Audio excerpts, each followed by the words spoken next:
What if everything we've been told about autoimmunity is wrong? I'm Elizabeth Yarnell.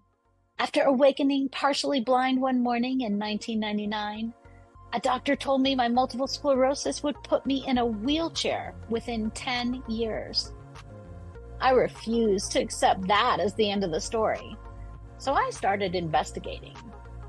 Welcome to the Inflammation Investigator, the podcast that uncovers the inflammation lurking underneath your ailments. Because autoimmune and chronic conditions should not be viewed as death knells when they are actually alarm bells. I'm a traditional naturopath and founder of the Inflammation Academy. And in 2 episodes every week, we dig into what conventional medicine might be missing. If you're living with chronic or unexplained symptoms, this investigation is for you. Your body has been trying to tell you something. Let's start listening.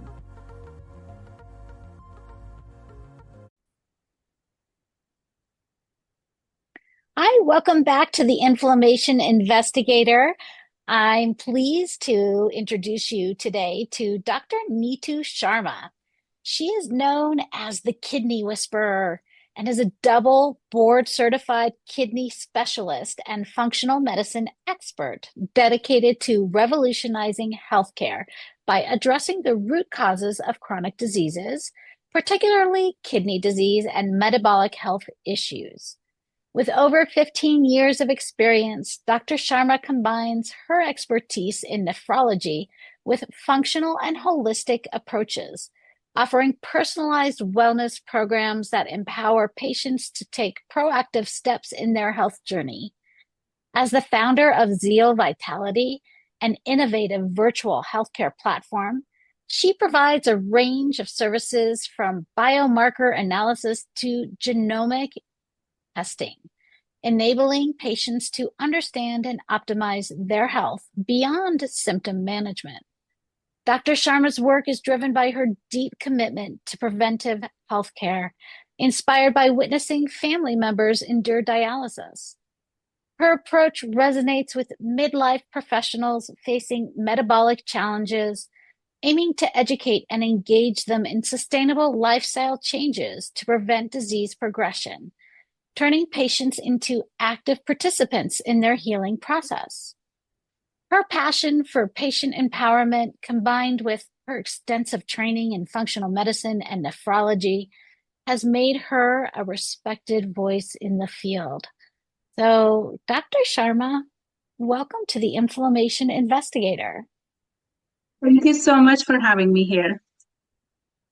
I'm excited to talk to you because for a couple different reasons. And today I really want to talk a little bit about the inflammation that is involved not only in kidney disease, but really in metabolic health.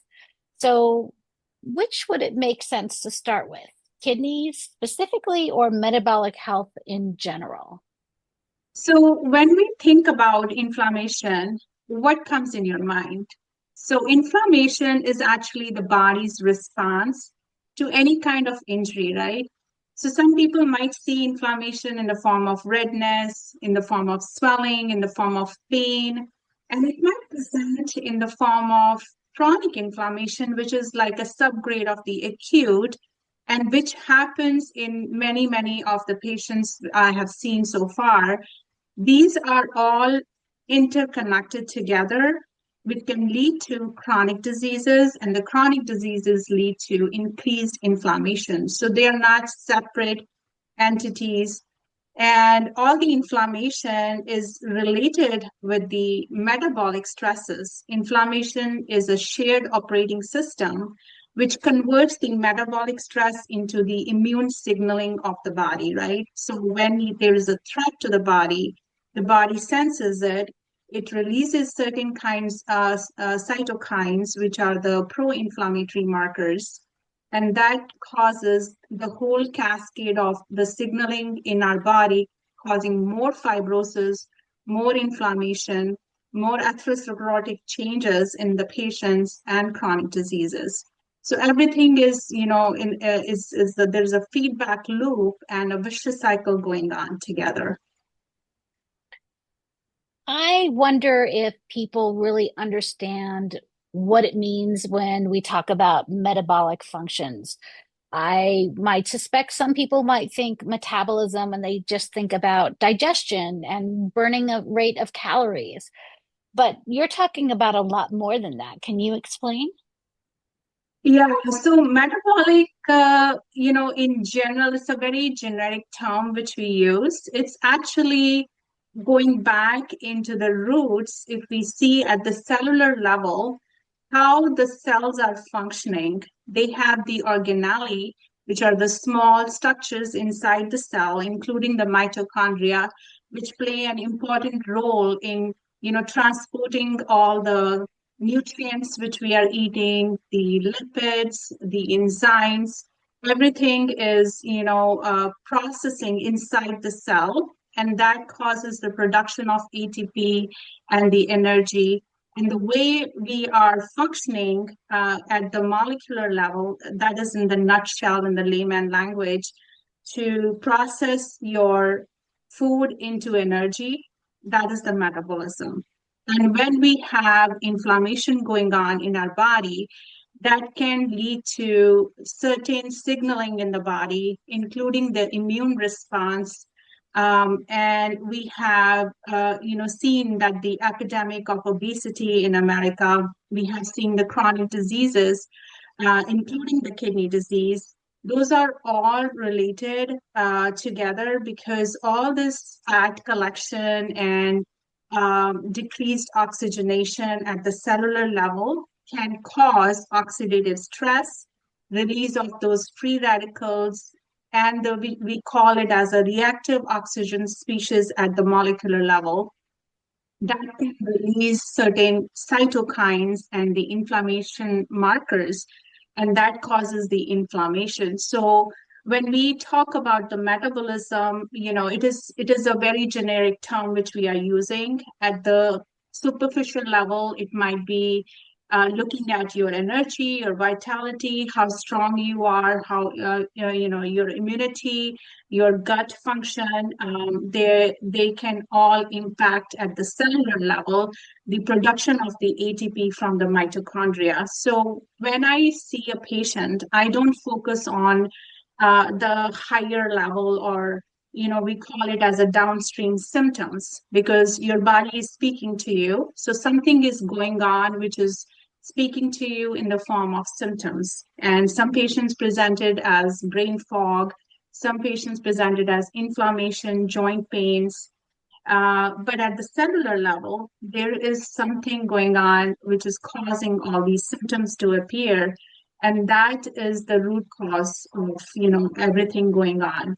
So, so that's how they are interchangeable terms which we use. Like metabolic syndrome is the cluster of things which we find in the patients, including high cholesterol, high blood pressure, and then we see the triglycerides are elevated in those patients, and they have more adipose tissue, which is, around the waist circumference is higher.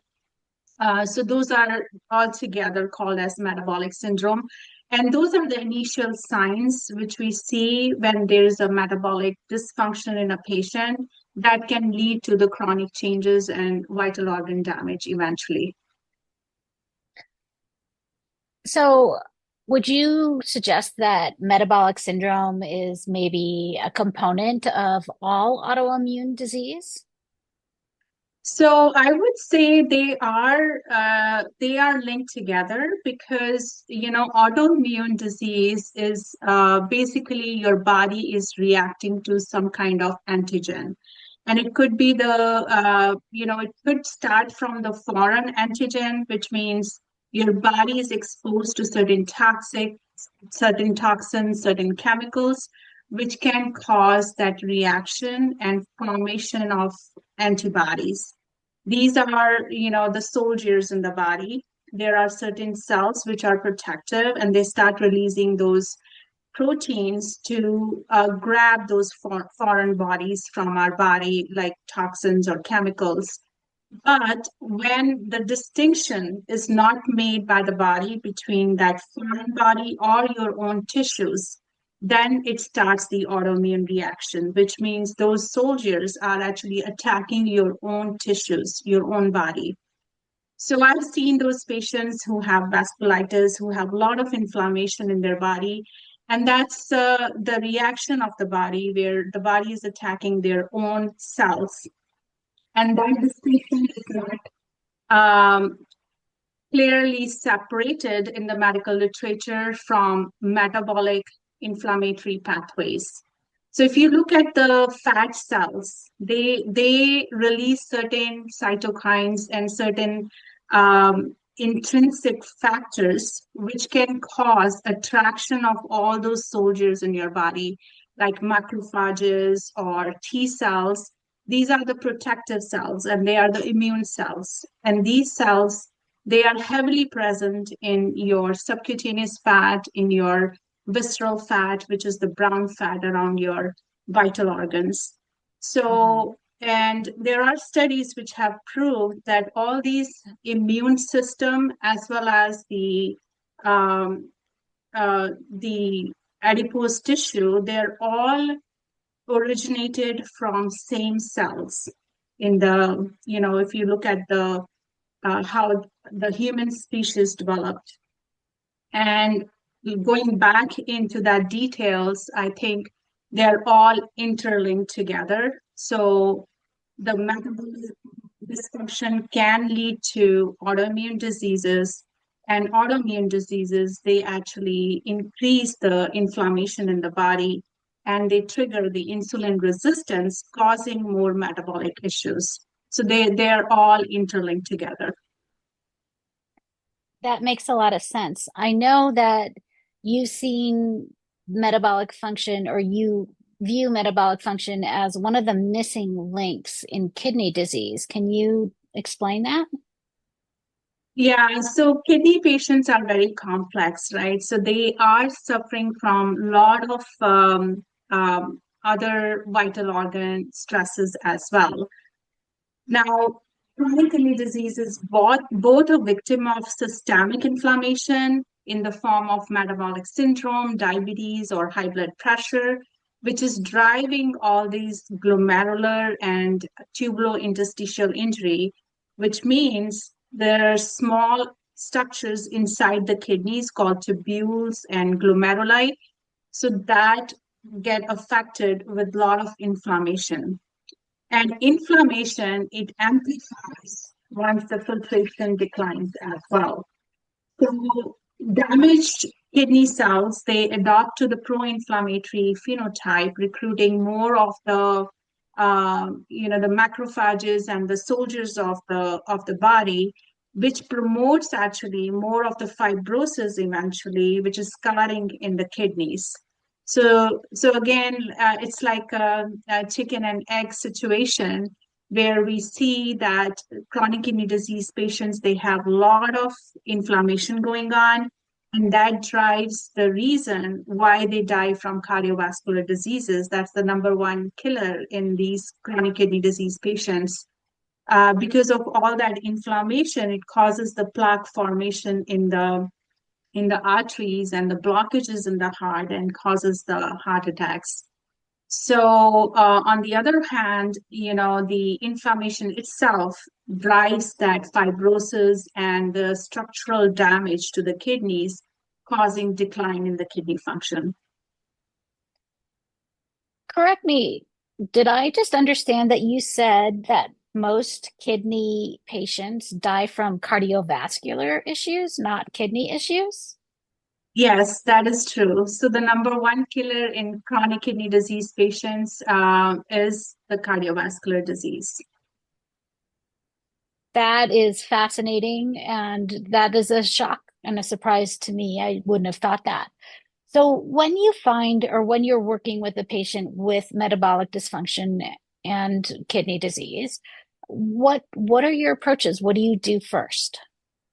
Right. So, these patients, when I was in my conventional practice, I was more downstream. These are advanced kidney patients who were referred to me in chronic kidney disease stage 4, 5, on dialysis. So those people, they have, I would not say they have missed the boat, but there is still a room to improve by decreasing their inflammation. But most of those patients, they are already dealing with complex disease elements going on in their body with different things, including their heart. They have low immunity, they have anemia, they have nutrient deficiencies. So it depends on what stage they are coming to me. So if they're coming to me in later stages or they are dialysis patients, first and foremost thing we have to improve is their nutrition, because all these patients, they don't have good appetite, and then they are on very restricted diet.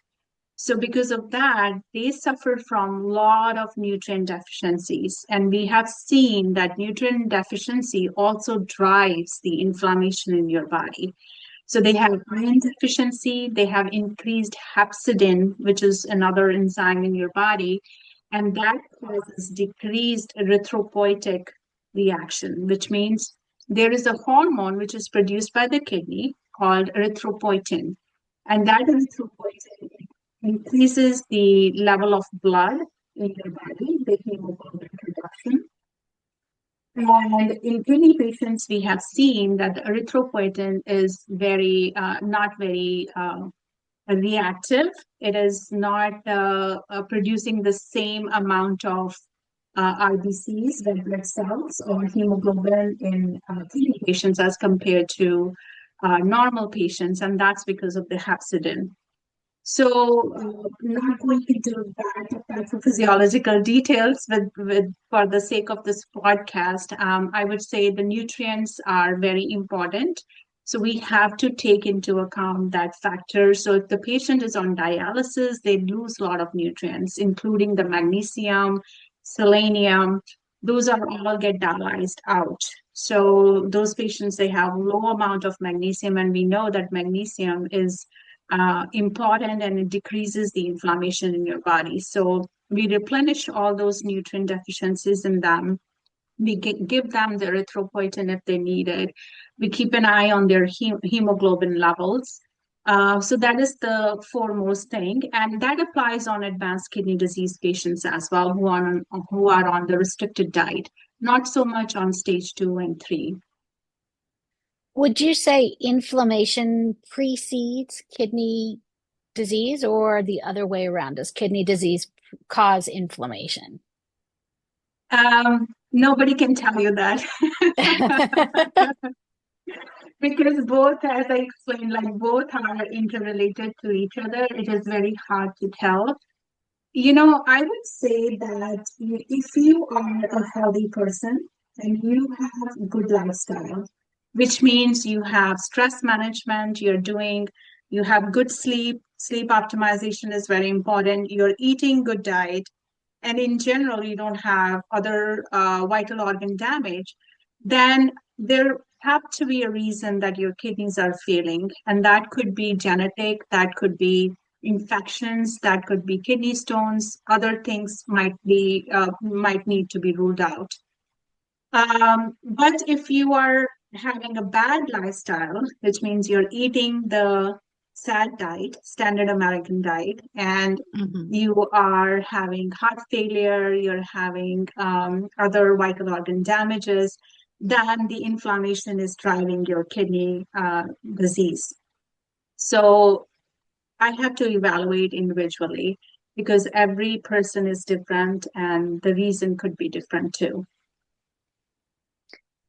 I know I put you on the spot there, but great answer.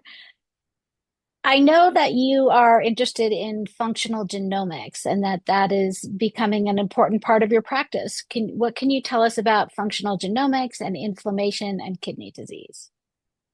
Yeah, so functional genomics is, looking at your own genes, and your genes, they can respond to your environment, your lifestyle, what you eat. And we have seen at the cellular level what is driving those changes, reduction in the telomeres, which are the end of your DNA. And that is directly related to the disease production, longevity, and health. So I'm using functional genomics in my practice to see what is driving the disease processes and also to understand your DNA better, which means, if your body is responding to spinach or zucchini in certain way, these are good vegetables to consume. But there are certain people who actually are not able to process these vegetables and they can have immune response in their body against those things. So that all is genetic, and we have to detect that early on before it's too late, and that can cause inflammation in your body. If I give you generic diet, that's not gonna help you, right? So we have to find out what specific diet, what specific lifestyle is good for you according to your genes, and then give you that personalized protocol. And that's what I'm using in my practice. I really feel that functional genomics is the future of healthcare. And listeners to this podcast have heard many people talk about using your DNA to improve and further your health goals. And this is, I think, really the cutting edge of our healthcare technology. And it's interesting to me whenever I talk to different experts on this podcast is how many different applications we can use this information from our DNA to really pursue robust health and to deal with chronic disease and chronic inflammation. So Mhm. I think it's fascinating to use it with kidney health as well, and that the inflammation that is connected to your kidney health also responds to functional genomics, or what we call epigenetics, which is how your diet and lifestyle and other activities can affect your DNA, and that your DNA is a blueprint, but it's not a given that your DNA will manifest or your genes will manifest in any direction. That is all influenced by how you behave, really, right? Right, right. Yep. So I'm really thankful for that technology. Actually, it's giving us a lot of insight about how the patients are doing. And I love that personalized approach because, your environment, your lifestyle, your genetics are different from the other person. So why to give you more generic protocols? Exactly. It's not that everybody who has some kidney disease needs to take the same kidney supplements or do the same actions as everybody else, right? This is very personalized. Right. So in kidney disease, we have a different approach because if it is a genetically drive disease, what we use the genetic information is proactively, not when you have manifested the disease itself. So I have clients from Afro-American ethnicity, and you can detect those genes. Those people are really prone to get chronic kidney diseases because of their genetics, and they are prone to get high blood pressure. They are, prone to be more on dialysis. So you can actually do the genetic testing in those to predict the risk involved for high blood pressure, cardiovascular disease, as well as the kidney disease. So it's not just for the kidney disease, but you can actually use it in variety of other, um, problems or to eliminate the risk which is involved by proactively intervening, giving them the right approach, right lifestyle, right nutrition. That's fascinating. I did not know that about that specific community, the African American community, would being more prone to kidney disease. I Mhm. think I knew that they might be more prone to insulin deficiency and diabetes, but I didn't realize. Now that I'm saying that, I feel very foolish because, of course, that is all connected to how your kidneys function and what kind of enzymes and things that your body can process and metabolize back to metabolic disorders. What else do you think people should understand about our metabolic systems? The first and foremost is, not to complicate it too much, is your lifestyle. So if you can, get your stress under control, that can actually activate the good bacteria into your gut. And nowadays, there's a lot of research about gut dysbiosis also, right? So we know now that your gut bacteria drive that inflammation in your body. It drives the release of happy hormones or sad hormones, and it drives your mood, your anxiety, and it drives the metabolic health in you. So, if you take care of your lifestyle by controlling your stress, optimizing your sleep, and eating healthy, and healthy is a very generic term, right? So, healthy for one patient could be eating pizza every day, or for the other, eating 5 servings of fruits and vegetables. So, it all depends. But again, going back to the basics is, go with your whole grain, with the Mediterranean diet, which is, full of fish, omega-3. Go for, avocado oil, coconut oil, stay away from seed oils. Eat more vegetables, more fruit. So God made food. This is the analogy I use for my kids, that eat God-made food, not the processed food you find in the cans or in the form of breads. So if you follow those simple steps, you don't have to make drastic changes, just go one step at a time. And then I think that will help you live a more healthy life with good metabolism. I couldn't agree more. My own mantra is whole foods are better than processed foods for the exact same reasons. In fact, I gave a TEDx talk in 2014 called Poisons in Our Everyday Foods. Really, that's all about all of these contaminants in our processed foods. And if you stick to foods, as you say, as they were made, as they originated, then you can avoid all of those poisons, really, those toxins that our food supply or our food industry inserts into our processed foods. Yeah. What else? Oh, go ahead. No, I was going to say it's one is the food industry, and second is because of the way things are going with the environmental toxins. Even the soil is not safe anymore. So it is sad to know that American food is not consumed in any other part of Europe or any other part of the world because of the poor quality of the food we are having here. And there was a research which was published many years ago.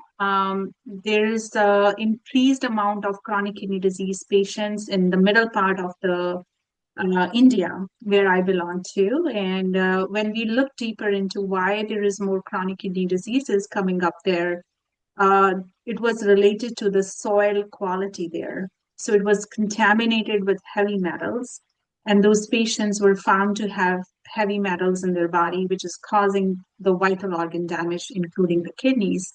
So there are many factors which go into the health. So just nowadays people are more conscious what they're consuming. It is important to look at all the labels. It's important to look at the source of the food you're consuming. Even the water is not safe. So I had RO system installed in my house a couple of years ago, and I think it is important to be aware of these things and make necessary changes as you go. Not everybody can afford to have organic food, right? So just be careful and be mindful about what you are consuming. Let's talk a little bit about water because I would imagine hydration is something that is essential when we talk about kidney function. So you mentioned that you had a water system installed. What can you tell us about the kind of water that people should be drinking if they are at risk for kidney failure?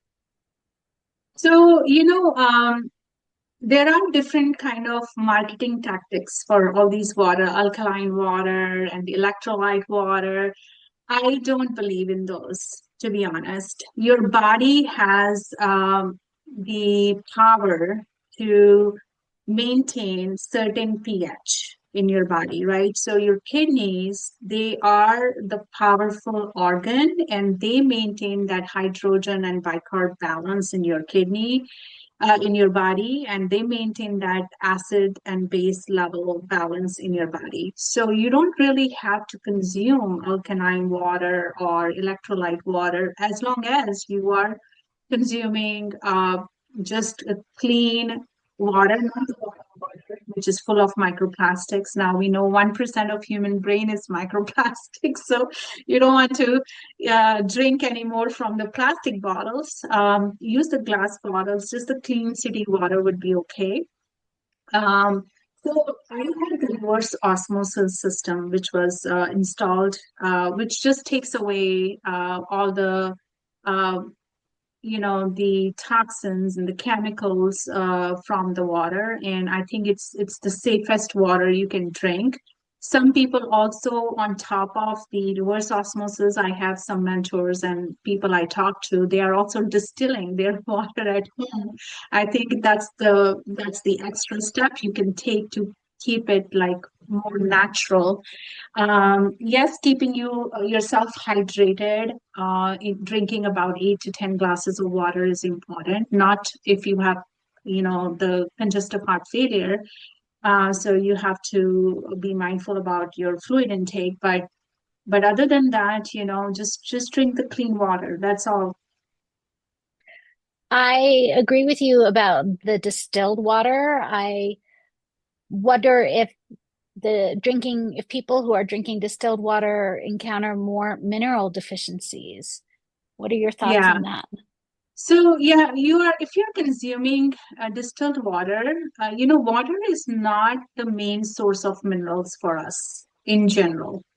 Our minerals come from all the fruit, vegetables, and the food we eat. So when we are consuming city water, it's not full of minerals anyways. It has some calcium, some magnesium, zinc. You can see other things, but that's not the main source. But having said that, if you don't have any contraindication to have extra electrolytes, then Himalayan salt or any Celtic salt, a pinch of salt you can take in your water every morning, and that should be good enough. My son, who's an electrical engineer, he likes to tell me that if you add a pinch of sea salt or Himalayan salt to coconut water, that's as close as you can get to plasma. Yeah, And he, coconut water has more electrolytes to it, which is more natural electrolytes. Yes. I feel that mineral deficiency is rampant, and that can lead to a lot of issues, especially when we're talking about metabolic functions. You need all of these minerals in your body to mineralize the serum fluid in between your cells so that the electrical impulses from your brain can travel through them, one of many functions that these minerals do in our bodies. So, one of the things that I do with my filtered water is I like to remineralize it as I drink it. Mhm. I What do think you that put usually? so I have multiple minerals liquid from Eden, Eidon mineral ionic minerals that I like to put in, or they also have an electrolyte formula that I like to drip in. But in my water filter itself, which is a Nikken, Nikken, I have multiple water filters in my house. I have a 7 stage filtration system, a halo system in my basement that does all the water in the house. And then we run that through, put that through this gravity filter that ends up basically on a bed of minerals. and it Okay. remineralizes that water too that we use for drinking water and cooking water. Okay, wonderful. Yeah. Is there anything else that you find commonly deficient in people who end up with renal disease? So iron is one thing. We have noticed that iron deficiency is very prominent in that population, along with the selenium, magnesium, and we have to regularly check the iron and magnesium in these patients because even the chronic kidney disease, as I mentioned, they are not eating that great. They are on restricted diet. Usually they have high potassium, which is more lethal, and they are not able to excrete it. So we have to check their labs very often, every 2 to 3 months, to keep an eye on all those electrolytes. What what is the main piece of advice you offer to people who are trying to prevent kidney disease? Maybe it runs in their family or they've seen it in their relatives. What or maybe they have some early signs. What would you recommend them to do? So, there are different things. Kidney disease is a very complex disease, and there are many, many etiological factors which might go into development of the kidney disease. So, first of all, is the history. If they have the relatives, if they have the parents who are involved with the kidney disease, what is the cause of that kidney disease, right? So, some people might have which we call it polycystic kidney disease. They have enlarged kidneys, and that runs in the family. So, if that is the case, then it's a genetic disease, and we have to, do the screening in their children to rule out that early on, so that they don't progress into, 10 to 15% of those patients end up on dialysis. So we have to be proactive in those cases if it is a genetic disease.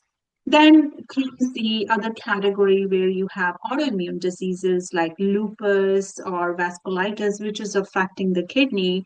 And that's the beast. I have had many patients who had lupus induced nephropathy, which we call as lupus nephritis, and then vasculitis induced kidney disease. So those people, they need immunosuppressants. Um, if you have any kind of autoimmune disease going on, then early detection is important for the kidneys. And if kidneys are directly affected because of that autoimmune disease, then we have to do something uh, early on before the scarring sets in the kidney because it can cause permanent damage. And then the third set is, the chronic disease patients who have chronic inflammation for years, bad um, habits, maybe they're not eating right, and that led to high blood pressure, that led to cardiac disease, that led to diabetes, and that is causing the kidney problem. So it all depends. So everything starts from your history, your lifestyle, your genes, and then we take it from there.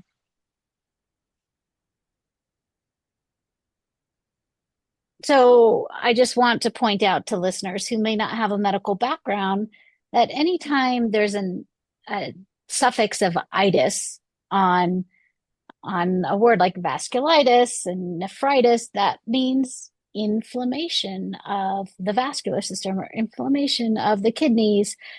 So anytime, and if you have a diagnosis that says itis on it, then that right away will tell you that inflammation is playing a role in what's going on in your body. Do you have Yeah. any other standard protocols or recommendations for people that we haven't covered about reducing that inflammation that's contributing to their issues? Yeah, actually, I'm using the gut protocol as well for majority of my clients, and I feel like that is another brain in your body, and it is the main driving factor for inflammation. And 80 to 90% of people, believe it or not, present with non-gut symptoms, which means they might have brain fog, they might have metabolic syndrome, they might have the inflammation with chronic fatigue and pain in the joints, rashes, dryness in the skin problems. They might have other things going on, but it might present like that, but the issue is in the gut. So we start from the gut health, we repair, we rebuild the gut lining, and then we focus on, having them go through all the lifestyle changes, giving them nutritional support, and relieving them from stress, optimizing their sleep. So those are the pillars of the protocols which I'm using. And is that different than a conventional allopathic medical kidney specialist might recommend? That's a good question. In my 15 years of practice, I have never recommended those things to my patients. I get 15 minutes to spend with the patients. I used to give medications for symptom management and disease management. And that was all, most of the nephrologists are doing in conventional world. But in the functional medicine space, we are focusing on the root cause. So we have more autonomy of spending more time with the patients, looking at their history, their genetics, their lifestyle environment, and then giving them these protocols. And have you seen any doctor prescribing you exercise in conventional world? And we know exercise is a huge, huge factor for longevity and vitality. The strength training is nowadays, it's in everywhere on social media. We are recommending it from 40 plus middle age to, advanced age. If you have muscle mass, you can live longer and you can avoid falls, you can avoid other things happening to you because of aging. So all those things were never prescribed in conventional medicine, but I'm doing it now in functional medicine. And are you finding better outcomes for your patients? Oh, definitely. Yeah, I started it from my own home and my friends and family. I myself lost 20 pounds in 6 weeks of being on the protocol, no brain fog anymore. I'm not feeling tired in the middle of the day that I need 4 cups of coffee anymore. I'm sleeping better. I have better energy to spend with my kids. So I am the living proof of that. So I have seen that in many, many of my clients who have gone through the protocols with the amazing results. If someone suspects that they have metabolic dysfunction going on, what should they do? Who should they seek out? You know, seek out me. Are people like me who are into functional medicine, who are looking into the root cause of the problem. And, we want to empower our patients to be their own doctors. So we want to give them tools to improve their health by giving them those, the skills over pills, right? So if you have that basic knowledge of how to take care of yourself, you will thrive. And, the metabolic disease, many people, they don't take it as an alarming disease because it's not really a disease, but it's the precursor of the disease, which can lead to chronic diseases. So it's important to catch it in the initial stages at the upstream. And there are so many integrative functional medicine doctors who are coming along in the last 5, 10 years. It's getting more and more aware, like the consumers are getting more and more aware of those people. So seek them and get the advice, get the help, get the right, protocols for yourself. So how can people find you and does it matter where they are located as to whether they can work with you or not? So I have online wellness program with Zeal Vitality. So they can go on my website, zealvitality.com. And I am offering free discovery call, which is a 20-minute call. I can go over their concerns and see if they are the right fit for my programs. I'm also hosting a webinar at the end of February, and I can share those links with you for your community. And I invite them to attend that webinar. It's about midlife inflammation, how to get back your vitality and your energy and decrease inflammation in your body. So I think that will be really, really good resource for them. I'm giving a lot of freebies in that webinar. So I would invite them to join me there. Well, I will have all of these links in the show notes for people who are listening. And if you could say one thing to people who are listening today who might be suffering, what would you say? I would say take the accountability and power in your hand. Don't depend on others to fix you because your body is not broken. It just needs the right approach and you can do it. That's such great advice. Thank you so much for coming on the Inflammation Investigator, Dr. Sharma. And again, the links to Zeal Vitality, her clinic, will be in the show notes if you're looking for those. And I appreciate this very fascinating conversation. Thank you. Thank you so much for having me. I really enjoyed it. And that's another case filed on the Inflammation Investigator. Remember, every symptom is your body's way of communicating. We just need to learn the language. If today's episode sparked something for you, I want to hear about it. Share your own investigation discoveries with me on social media at Elizabeth Yarnell, or find me at elizabethyarnell.com. Your experience could be exactly what another listener needs to hear. And make sure you're subscribed so you never miss an episode. And here's the thing about investigations. They work best when you're not going it alone. If this podcast is helping you uncover the answers you've been searching for, please like, rate, subscribe, and review, and share it with someone who needs to hear this message. As a new podcast, these actions mean more than you know. Want to dive deeper into your own inflammation investigation? Head over to inflammationinvestigator.com, where you can take my free inflammation quiz to uncover which hidden triggers might be affecting your health. Until next time, this is Elizabeth Yarnell, your inflammation investigator, reminding you that the solutions to your health issues are out there. Let's find them together.